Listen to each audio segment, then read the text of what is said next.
Next, we travel to Loch Mills, Maine. Not that you know where that is. Okay, it's near South Paris. Still lost? Okay, it's in western Maine. Anyways, there's a long tradition of grange organizations in Maine. Granges have been around Maine since 1873, and their main function was to provide an organization that improves the quality of life through agriculture and education. They were also a source of entertainment and various social functions. Some traveling grange bands still exist today. Although grange membership is dwindling, they still function today all over the state of Maine. I had the chance to listen to and speak with the Richard Felt Orchestra to see what they had to say about music and traditions today.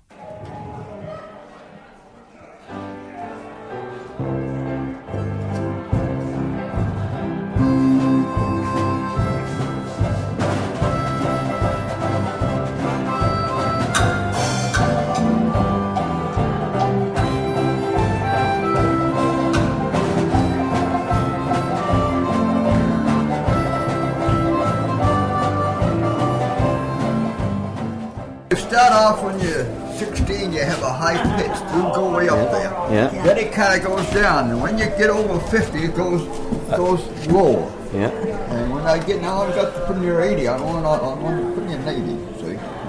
And it's going to Here's a good luck to the whole kit and caboodle of you. And he's drinking milk and that too.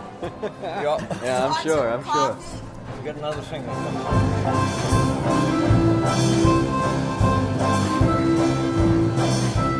How long you been playing with these with this orchestra there? I've been around. The first time I met him, he used to ride his motorcycle up Oh yeah? and come get his hair cut at my barber shop. Yep. That's how I used to cut his hair. You know? And, Oh, okay.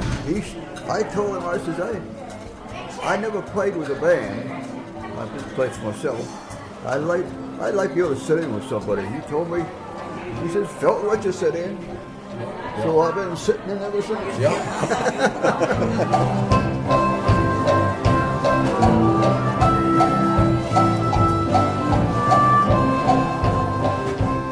They've been playing a long time. So how long have you guys been playing with them? That was a long time ago. Yeah. Because she and I have been playing a lot longer than that. We played years ago, you know. Because I used to play with her father's orchestra. That, Oh, yeah? that was way back in World War II. What's your father's name? Noble. Nate Noble. And they had dances at the Norway Grange Hall. And people couldn't get gasoline to go very far. So every Saturday night they packed that Grange Hall. Yeah.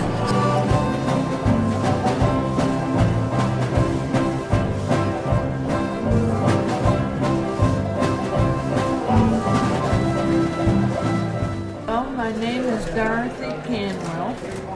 Everybody calls me Dot.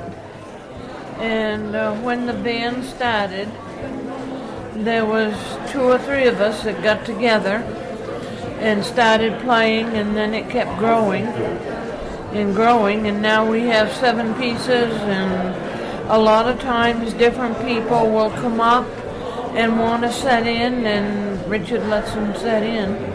Who were the 2 or 3 original members?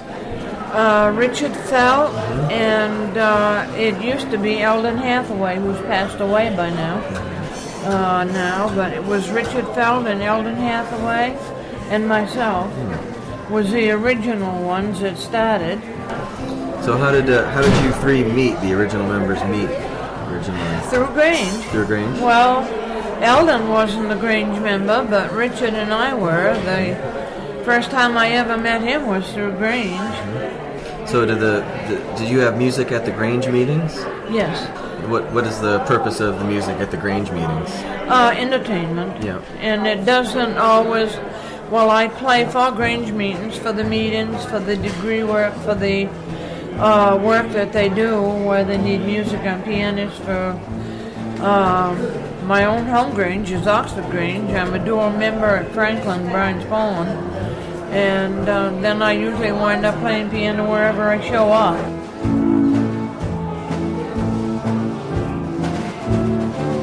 How long have you been playing piano? Well, I've been playing piano since I was 4 years old. Really? Some of it when I was young I don't remember too awful much about, but my mother has told me I started playing when I was 4 years old, started picking out melodies on the piano when I was 4 years old. Wow. So if she wanted to keep me out of trouble for a couple of hours, she'd set me up in front of the piano.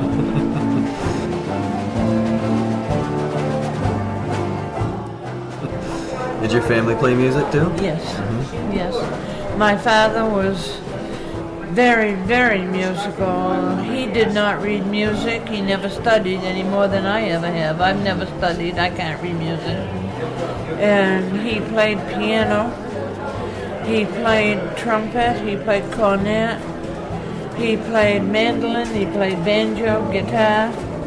And he had one of the most beautiful Irish tenor voices that ever was given to anybody. So I've taken my music from him.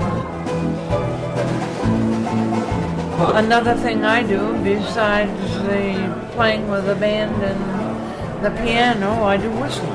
Oh yeah? I do whistling. Give us a little taste of that. I could with the piano Oh, yeah? after this. Okay.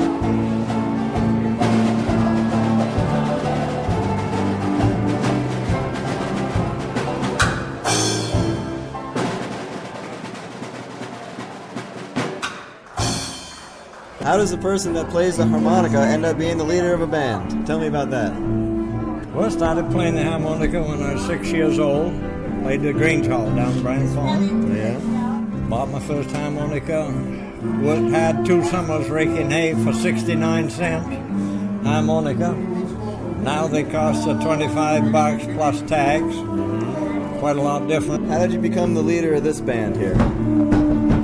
Well, actually by playing in Grange meetings and getting 1 or 2 to play with me, and then I was approached as far as the dances, approached by the Historical Society leaders in Greenwood, and they wanted a place where they could go and do the old-time dances so people wouldn't have to travel 50, 75 miles for relaxation and entertainment. That's how we started at playing for the dancers. You couldn't ask for a better group of people who hunted the world over there. I feel very fortunate. The band is the hub of the wheel, and the musicians there are the spokes in the wheel, and the dancers out there are the rim. That keeps the ball rolling. You couldn't ask for a better group of people.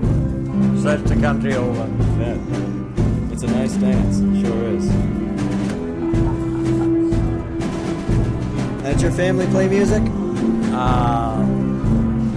My brother played the harmonica. My father played the harmonica. My mother used to play the piano, and she had a harmonica holder over her shoulder. She played the harmonica and played the piano. We had a little fellow that was probably 70 years old, about 5 feet tall, played the fiddle. He never held it under his chin. He held it down in front of him. Played in the Grange Hall. That's where all the activity was on the Saturday night. There was a lot of marriages that happened. We're going to these old-time dances, people getting acquainted with each other. That was the center of the town. It actually was. You had your own schools. They weren't consolidated. You had your own schools. You had your from the primary right up through high school. We were one of the first towns that had a gymnasium built around here. Now they've tore the gymnasium down. They have new gym, have new town buildings in town. Things have certainly changed, and your tax bills changed. So many halls, so many organizations are closing down and closing up, and we keep them going. We're getting people coming fast. We have people come down from Bangor on busloads down here for the old-time music. But there's very few of these, and we're all in that age group. And when we're gone, there's no one learning this type of music. Now, where do a lot of these songs come from originally? Most of these songs come back from the late 20s up through. When they started in with my band, we started in holding the dances, and they said, if you don't have drinking in the hall, you won't last 6 months. And I said, well, that's okay. Don't believe in it, gonna do something don't believe in. And I said, if we make a go of it, good, and if we don't, we'll stay home and whittle and watch and listen to radio. There you go. But I said, I'm not going to do something I don't believe in. Good. And today, you can see they're coming from everywhere, coming to us, but you won't find a happier crowd than there is right here. You look like they're having a great time. Yeah.